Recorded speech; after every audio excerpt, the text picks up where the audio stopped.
Numele meu este Marin Cristina și sunt consilier evenimente la frumoasa locație Palatul Știrbei din Buftea, unde avem marea plăcere să întâmpinăm foarte multe evenimente susținute în locație, 5 locații numai pentru evenimente, cu diverse capacități în funcție de, bineînțeles, de solicitare și de evenimentul în sine. Palatul Știrbei are o capacitate de 80 de persoane, format din 3 saloane, unul central și celelalte alăturate acestuia. Este destinat pentru orice tip de eveniment, începând cu evenimentul tradițional nuntă, botez, până la o lansare, până la un proiect, până la o conferință, cu o terasă aferentă, înconjurat de verdeață și cât mai multă natură, dacă putem spune.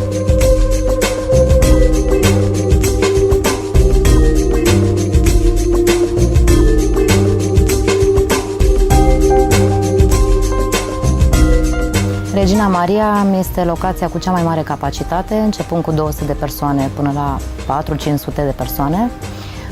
Este o construcție mai nouă, o construcție modernă și pe un design mai elegant.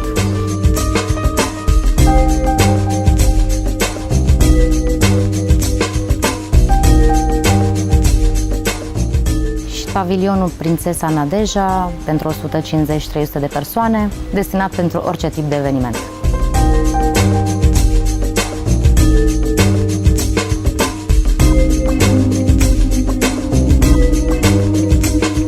Terasa Dej este situată în spatele Palatului Știrbei, are o capacitate mai micuță de până în 70 de persoane și pavilionul Prințul Știrbei pentru evenimente de capacitate medie, între 150 și 300 de persoane.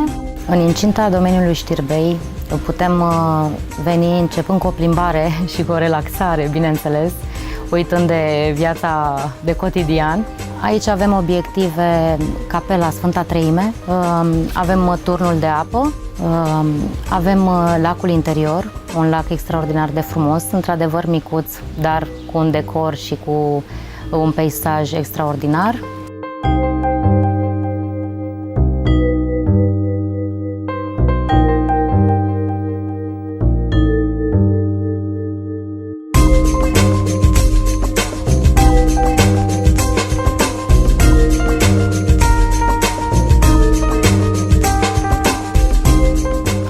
Accesul la domeniul Știrbei este unul foarte simplu. Locația este foarte aproape de București.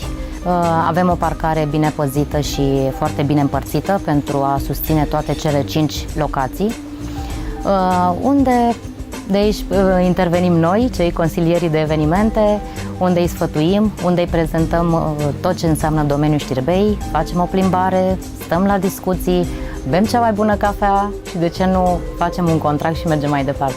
Pentru tot ce înseamnă meniuri festive și pentru tot ce înseamnă evenimentul în sine la Palatul Știrbei, fiind foarte deschiși și foarte flexibili în întâmpinarea clientului, avem o varietate extraordinar de mare de prezentat și chiar de selectat din tot ceea ce oferim. Pornim cu meniurile clasice, pornim cu meniurile tradițional românești, cu cele mai internaționale, ca să le spunem așa, până la toate variantele posibile în funcție de, bineînțeles, de preferința fiecăruia și de bugetul fiecăruia. Suntem destul de flexibili în privința meniului și se pot face personalizate, ca să spun așa. Mă numesc Dima Ionel, sunt maestru în artă culinară la Palatul Știrbei. Vin din școala brașoveană. Numele meu de scenă este Johnson. Este o poveste veche de când m-am angajat în 1978 în Gana Brașov. La restaurantul Palatul Știrbei, meniul este un meniu românesc. Avem salate ca salata Regina Maria. Ca fel de bază avem o prepeliță cu sos de gutui.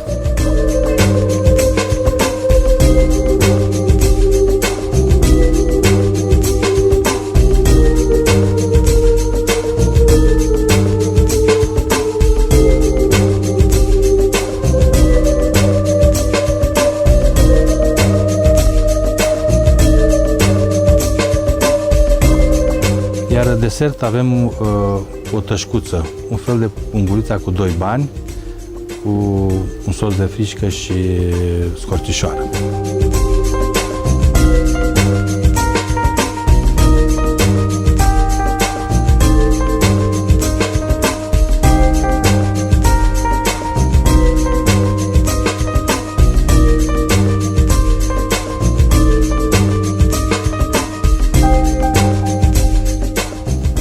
doriți să petreceți o zi frumoasă, veniți la maestrul Johnson pentru a servi o mâncare delicioasă.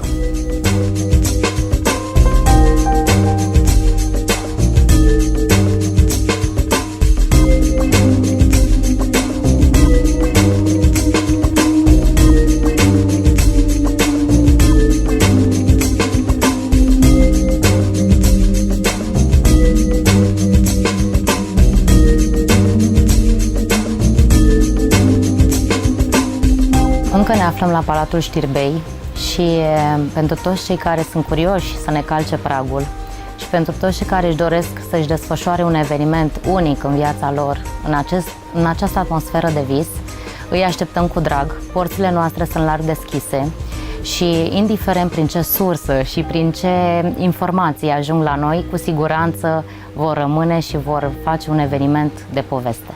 Vă așteptăm cu drag pe toți, indiferent de tipul de eveniment și de solicitarea făcută.